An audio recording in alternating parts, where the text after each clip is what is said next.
So last class में controlling के अंदर हमने यहाँ पर ये समझा कि कंट्रोलिंग क्या है। कंट्रोलिंग हमारा लास्ट फंक्शन ऑफ मैनेजमेंट है। तो किस तरीके से कंट्रोलिंग को हम यूज करते हैं ताकि हमारी जो नेक्स्ट प्लानिंग है वो सुधर सके। उसमें हमने ये भी जाना कि फीचर्स ऑफ कंट्रोलिंग क्या होते हैं, कि हमारा जो कंट्रोलिंग है वो फॉरवर्ड और बैकवर्ड लुकिंग फंक्शन है, परवेसिव है, कॉन्टिन्यूअस है, और उसके अलावा कैसा फंक्शन है हमारा, ये गोल ओरिएंटेड। ठीक है, तो उसके बाद हमने पढ़ा कि कंट्रोलिंग की इंपॉर्टेंस क्या है, जिसके अंदर हमने ये पढ़ा कि ऑर्डर और डिसिप्लिन को मेंटेन करता है, इंप्रूव करता है एम्प्लॉयज का मोटिवेशन, हमारे गोल्स को अकम्प्लिश करने में हमारी हेल्प करता है।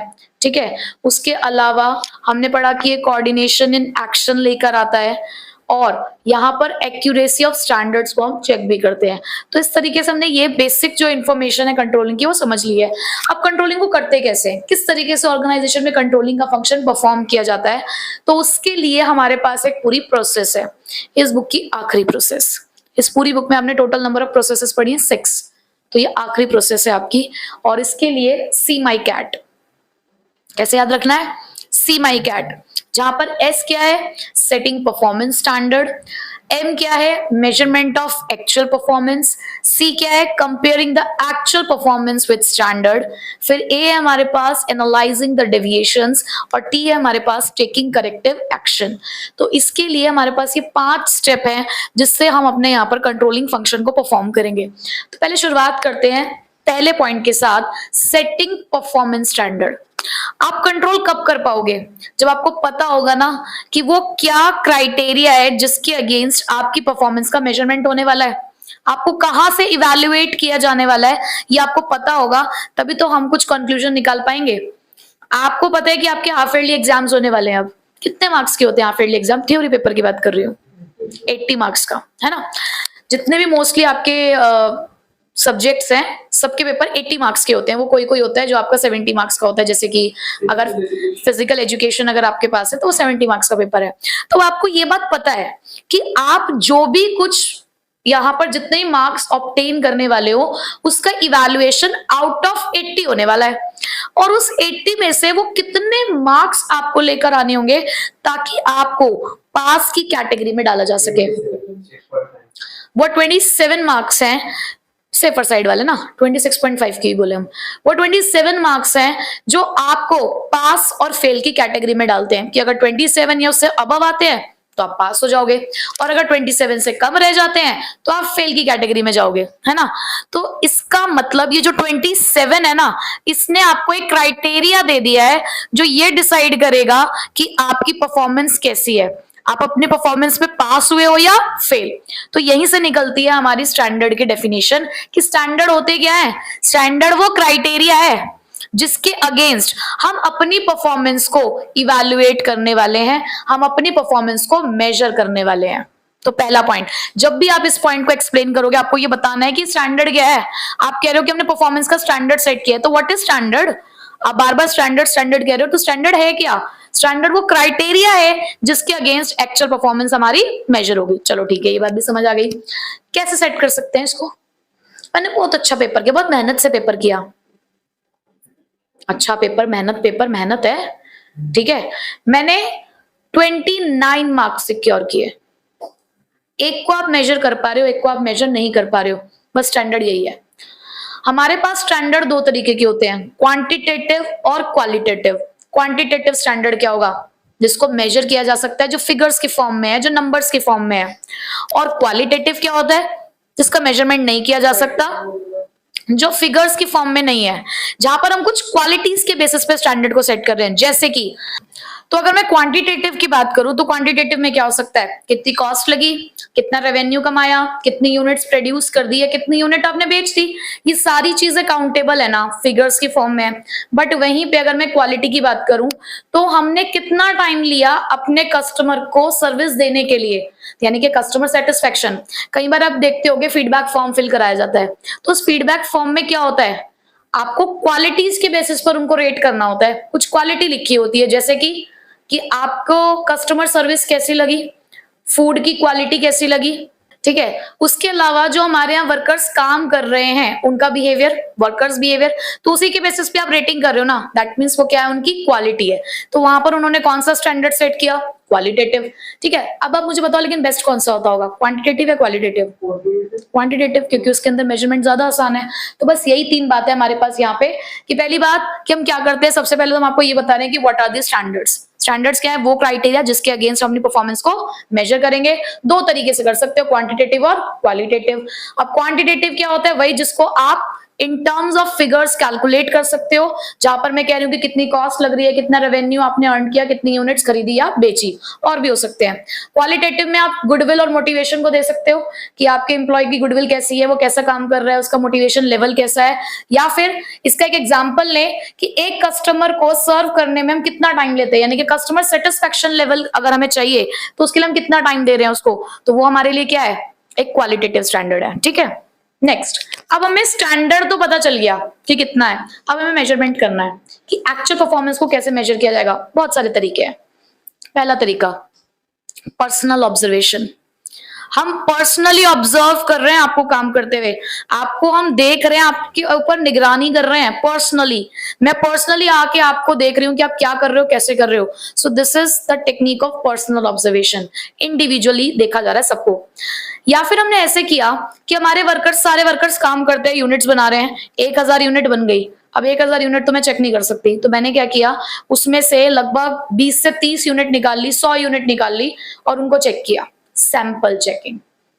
रेंडमली मैंने 100 यूनिट्स निकाल ली, यानी कि 10% मैंने देख ली यूनिट्स की कैसी आ रही हैं, और उस 10% यूनिट्स को देखकर मैंने 90% लॉट का एक अंदाजा लगा दिया कि अगर 10% सही जा रही है इसका मतलब बाकी के 90% भी सही होंगी। So this is sample checking.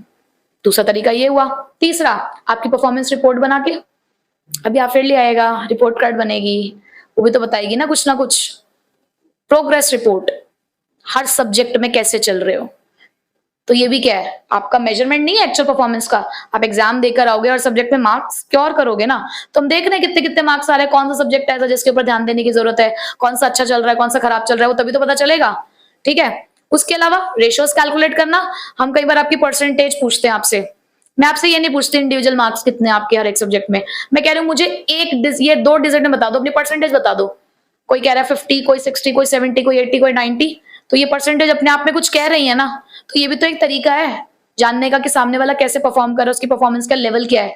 तो ऐसी ऑर्गेनाइजेशन में net profit ratio, gross profit ratio, stock turnover ratios, ऐसे अलग अलग तरीके की रेशियोज कैलकुलेट की जाती हैं ताकि हम अपनी एक्चुअल परफॉर्मेंस को मेजर कर सके। तो यहाँ पे उन्होंने कहा कि अब देखो दूसरा काम आपको यही करना है कि आपको अपनी एक्चुअल परफॉर्मेंस को मेजर करना है। बहुत सारे तरीके हैं, जैसे कि personal observation, sample checking, ratios को कैलकुलेट करना, परफॉर्मेंस रिपोर्ट बनाना। याद रखनी है, आपको मेंशन करके आनी है ये टेक्निक्स। ठीक है, कैसी होनी चाहिए लेकिन ये ऑब्जेक्टिव और रिलायबल, भाई फ्री फ्रॉम बायस होनी चाहिए। आपका कोई पर्सनल इसके अंदर ये नहीं हो कि आप पार्शियल होके काम कर रहे हो। आप पर्सनल ऑब्जर्वेशन के लिए गए, आपको कोई फ्रेंड है, आपने उसकी गलती तो छुपा दी लेकिन किसी दूसरे की बता दी, ऐसा नहीं होना चाहिए। या उसकी परफॉर्मेंस को अच्छा बता रहे हो, किसी और की को खराब बता रहे हो, ऐसा नहीं। ऑब्जेक्टिव और रिलायबल हो। उसके अलावा performance should be measured in the same unit in which the standards are set. आपने स्टैंडर्ड सेट किया, cost to be incurred, rupee की फॉर्म में। आप उसका जब इवैल्यूएशन कर रहे हो एक्चुअल परफॉर्मेंस का, वो आपने उसके लिए यूनिट जो चूज करी वो दूसरी कर दी। देखो कंपैरिजन हमेशा सेम लेवल के लिए होता है, अलग अलग लेवल पे कंपैरिजन नहीं हो सकता। कंपैरिजन करने के लिए जो बेस होना चाहिए वो हमेशा सेम होना चाहिए। ठीक है, किसी एक की परसेंटेज में 600 में से देख रही हूँ, किसी एक की परसेंटेज में 500 में से देख रही हूँ, और किसी एक की परसेंटेज में 400 में से देख रही हूँ, तो ये कोई कंपैरिजन नहीं है। ठीक है, तो हमेशा सेम यूनिट में ही कंपैरिजन किया जा सकता है। समझ आ गए दोनों पॉइंट्स, मेजरमेंट और सेटिंग द परफॉर्मेंस स्टैंडर्ड। ठीक, अब हमारे पास थर्ड पॉइंट है comparing the actual performance with standard. हमने सबसे पहले स्टैंडर्ड बनाया, फिर उसके साथ हमने एक्चुअल परफॉर्मेंस का मेजरमेंट किया। अब दोनों को कंपेयर करेंगे कि हम कहां तक पहुंचे हैं। हमने स्टैंडर्ड क्या सेट किया था और हमारी परफॉर्मेंस कहां तक आई है, हमें वो चेक करना है।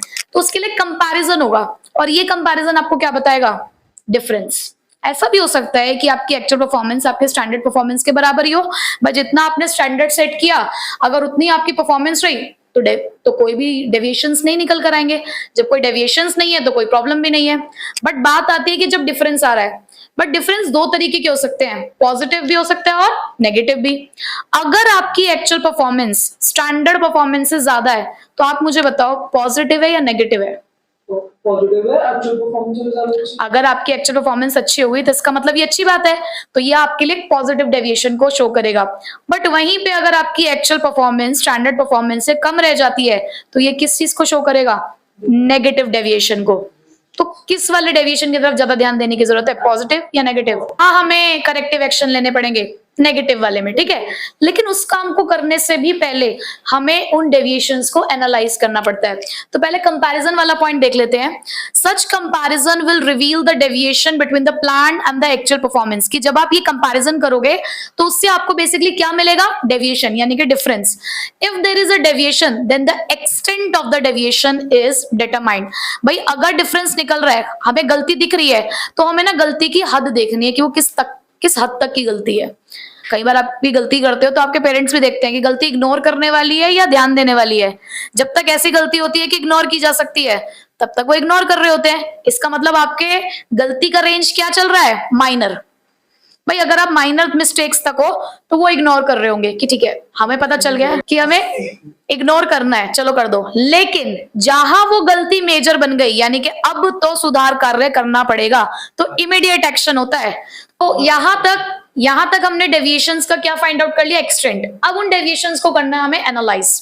Now it is important to determine the acceptable range. अभी भी हम यहाँ पे चेक करेंगे कि उनकी एक्सेप्टेबल रेंज क्या है, और उसके लिए हम दो काम करते हैं। अपने डेविएशन को हम दो तरीके से देखते हैं।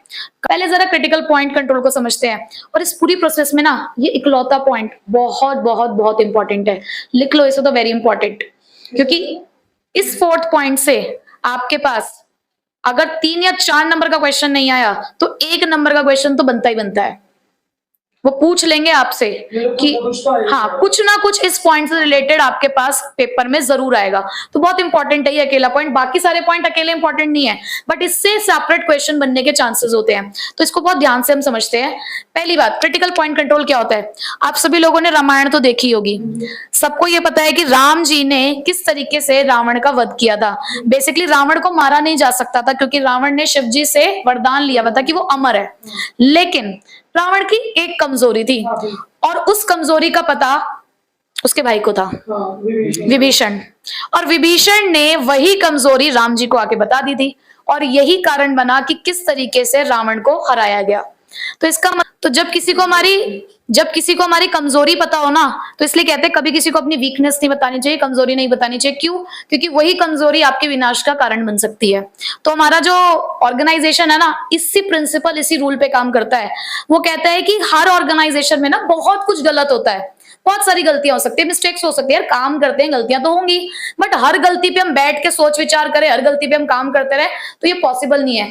It is neither economical nor easy. ना ही ये आसान है, ना ही ये सस्ता पड़ता है कि आप अपनी हर एक एक्टिविटी के ऊपर नजर रखते रहो। तो हमें ये जानना है कि भाई वो कौन से ऐसे पॉइंट हैं जो हमारी ऑर्गेनाइजेशन के सक्सेस के लिए इंपॉर्टेंट है, कि जहां पर अगर कुछ गड़बड़ हुआ तो प्रॉब्लम हो सकती है। तो हम सिर्फ उन्हीं पॉइंट्स के ऊपर फोकस करेंगे जो हमारी कंपनी की सक्सेस, हमारे ऑर्गेनाइजेशन की सक्सेस के लिए क्रिटिकल है, इंपॉर्टेंट है। और ऐसे पॉइंट्स को यहाँ पे नाम दिया गया की रिजल्ट एरियाज। ये याद रखना है, ठीक है। तो एग्जांपल से याद रखोगे तो ज्यादा अच्छा रहेगा। तो क्या बोला गया? That control therefore focus on the key result areas, यानी कि वो इंपॉर्टेंट एरियाज जो हमारे ऑर्गेनाइजेशन के लिए क्या है? क्रिटिकल है, उसकी सक्सेस के लिए, which are critical to the success of an organisation. तो क्रिटिकल पॉइंट कंट्रोल क्या कहता है? वो यही कहता है कि भाई उन पॉइंट्स को आइडेंटिफाई करो जो सक्सेस के लिए जरूरी है। जहां पर अगर गड़बड़ी हुई तो सक्सेस नहीं आएगी, सक्सेस चली जाएगी जो आई हुई है वो भी। तो उसके लिए उन्होंने एक एग्जांपल दिया कि किसी ऑर्गेनाइजेशन में लेबर कॉस्ट बढ़ी 5% से, पोस्टल चार्जेस भी बढ़े 15% से। बढ़ तो दोनों तरीके की कॉस्ट रही है, पोस्टल चार्जेस की कॉस्ट भी बढ़ी, लेबर कॉस्ट भी बढ़ी। किस पे ज्यादा ध्यान देना है? पोस्टल पे देना चाहिए। आपने परसेंटेज देख के कह दिया कि पोस्टल पे देना चाहिए, बट एक बात बताओ, पोस्टल चार्जेस आप कब करोगे? जब कुरियर से सामान भेजोगे, रोज का काम है। या लेबर कॉस्ट आपके साथ डील करना रोज का काम है। प्रोडक्शन कर रहे हो तो लेबर आपके लिए क्रिटिकल है ना, कि अगर लगातार लेबर कॉस्ट बढ़ती रही तो आपकी कॉस्ट ऑफ प्रोडक्शन बढ़ जाएगी। जो आपके प्रॉफिट को सीधा डिक्रीज करेगी। तो इसका मतलब हमारे लिए क्रिटिकल पॉइंट यहाँ पे क्या हुआ, वो लेबर कॉस्ट का बढ़ना। तो ये आइडेंटिफाई करना है, ठीक है, कि कहीं वो डेविएशन इससे ऐसी चीजों से जुड़ा तो नहीं है, ठीक है। तो एक तो ये वाली टेक्निक, इन्हें टेक्निक्स भी कहा जाता है, टेक्निक्स ऑफ कंट्रोलिंग। दूसरा मैनेजमेंट बाय एक्सेप्शन या कंट्रोल बाय एक्सेप्शन। अभी कंट्रोल एक्सेप्शन का मतलब क्या होता है, कुछ चीजों को छोड़ दो। मैनेजमेंट करना है, कुछ चीजों को छोड़ देते हैं, कंट्रोल करना है, कुछ चीजों को छोड़ देते हैं। हर चीज को नहीं पकड़ के बैठना है, क्योंकि वो कहते हैं कि अगर तुम एक ऐसी कोशिश कर रहे हो ना कि तुम सब कुछ कंट्रोल कर लो, तो कई बार ऐसा होता है तुम कुछ भी कंट्रोल नहीं कर सकते। तुम्हारी जिंदगी इतनी उलझी हुई है, क्या तुम एक ही बारी में अपनी सारी उलझनों को सुलझा सकते हो? तुम एक को मनाओगे, दूसरा रूठ जाता है, उसको मनाओगे, तीसरा रूठ जाता है। तो हर किसी को खुश नहीं रखा जा सकता। तो उन्होंने कहा कि एक रेंज सेट कर लो। हर चीज को आप कंट्रोल नहीं कर पाओगे, और आप सोचोगे सब कुछ परफेक्ट हो, तो ऐसा भी नहीं हो सकता। तो उन्होंने देखो बहुत प्यारा सा एक फ्रेज यूज किया, it is believe that an attempt to control everything results in controlling nothing। तुम सोचो ना कि सब कुछ सुलझा लोगे, तो ऐसा हो जाएगा खुद ही उलझ के बैठ जाओगे उसके अंदर, कुछ नहीं सुलझा पाओगे। तो एक काम करो, only significant deviations which go beyond the permissible limit should be brought to the notice of the management। सिर्फ आपने क्या करनी है, परमिसिबल लिमिट सेट कर दी। आपने कहा कि ये लिमिट है, अगर इस लिमिट को तुमने क्रॉस किया तो हम मैनेजमेंट के सामने तुम्हें पेश कर देंगे, तो ये डेविएशन मैनेजमेंट के सामने जाएगा, अदरवाइज इसको क्या कर देंगे, इग्नोर कर देंगे। तो ऐसे में देखो एक एग्जांपल की तरह इसे समझते हैं कि आप प्रोडक्शन करते हो, उस प्रोडक्शन में आपने कह दिया कि जितना भी हम प्रोडक्शन करते हैं, अगर सिर्फ 2% तक के प्रोडक्ट डिफेक्टिव निकल रहे हैं तो कोई बात नहीं। जैसे कि अगर 100 यूनिट बनाई तो 2% का मतलब क्या हुआ, 2। अगर 2 यूनिट डिफेक्टिव निकल रही है तो कोई दिक्कत नहीं है। जिस दिन वो यूनिट 2 से ज्यादा डिफेक्टिव निकलनी शुरू हुई, तब हम ध्यान देंगे कि यार क्या दिक्कत आ रही है, क्यों ऐसा हो रहा है, क्यों डिफेक्टिव निकल रहा है सामान, क्यों गलत बन रहा है सामान, तब हम नोटिस में लेकर आएंगे। अदरवाइज जब तक 2% चल रहा है तब तक छोड़ दो, कंट्रोल बाय एक्सेप्शन, छोड़ दो। हर चीज कंट्रोल नहीं की जा सकती, ऐसा नहीं हो सकता कि 100% सही सामान निकलेगा। 2% तक हो रहा है, कोई दिक्कत नहीं है। तो ये वो 2 टेक्निक है जिससे हम अपने डेविएशन को एनालाइज करते हैं कि वो किस लेवल का है। अगर वो हमारी सक्सेस वाला पॉइंट पे आ रहा है तो ध्यान देंगे, यानी कि अगर वो क्रिटिकल पॉइंट है तो हमने ध्यान देना है। अगर वो परमिसिबल लिमिट के क्रॉस जा रहा है, बियॉन्ड जा रहा है, तो ध्यान देंगे। अगर उसके लिमिट के अंदर है तो कोई दिक्कत नहीं है। So this is management by exception. तो 4th पॉइंट आपका इंपॉर्टेंट था। उसके बाद यहां से हमें पता चलेगा कि अब हमें करेक्टिव एक्शन लेना है या नहीं लेना है। अगर डेविएशन इनके पॉइंट्स के अंदर आ रहा है, मतलब कोई ऐसी प्रॉब्लम नहीं है, एक्सेप्टेबल लिमिट्स के अंदर है, तो कोई करेक्टिव एक्शन हम नहीं लेंगे, हम छोड़ देंगे। लेकिन अगर लगता है कि हाँ ध्यान देने वाली बात है, तो हम यहाँ पर करेक्टिव एक्शन लेंगे। जैसे कि कैसे हो सकते हैं, कि एग्जाम्पल मैंने कुछ लिखे हैं यहाँ पे। आपने देखा कि डेविएशन आया क्योंकि मटेरियल डिफेक्टिव निकल रहा है, तो एक काम करो, क्वालिटी चेंज कर दो मटेरियल की। दूसरा, आपने देखा कि मशीनरी डिफेक्टिव है, तो या तो उसे रिपेयर करा लो या उसे चेंज कर दो। आपने देखा कि वर्कर्स में हमें ये देखने को मिल रहा है कि प्रोडक्टिविटी इसलिए कम आ रही है, मोटिवेशन की कमी आ रही है वर्कर्स में, तो एक काम करते हैं, उनको इंसेंटिव्स प्रोवाइड कर देते हैं, तो हम करेक्टिव एक्शन ले लेंगे। ठीक है, तो ये हमारे पास 5 पॉइंट्स थे कंट्रोलिंग के, जिसमें पहला पॉइंट क्या था, स्टैंडर्ड परफॉर्मेंस सेट करनी है, फिर उसी के अकॉर्डिंग मेजरमेंट करना है एक्चुअल परफॉर्मेंस का, फिर हम कंपेयर करते हैं एक्चुअल परफॉर्मेंस के साथ स्टैंडर्ड को, फिर उन डेविएशन को एनालाइज किया जाएगा कि सक्सेस के लिए इंपॉर्टेंट वाले हैं, क्रिटिकल पॉइंट वाले हैं, या मैनेजमेंट बाय एक्सेप्शन, यानी कि परमिसिबल लिमिट के अंदर आ रहे हैं नहीं आ रहे हैं। उसी के हिसाब से फिर क्या लिया जाएगा, करेक्टिव एक्शन। तो हमने प्रोसेस तो पढ़ ली पूरी, और बहुत इंपॉर्टेंट है, प्रोसेस छोड़ के नहीं जानी है। अब एक लास्ट का छोटा सा आपका टॉपिक, वो भी इंपॉर्टेंट है, 3 से 4 नंबर के लिए, relationship between planning and controlling. Last topic है हमारा relationship between planning and controlling. अब रिलेशनशिप जानने के लिए ना हम दोनों ही फंक्शंस को जान चुके हैं पूरी तरीके से।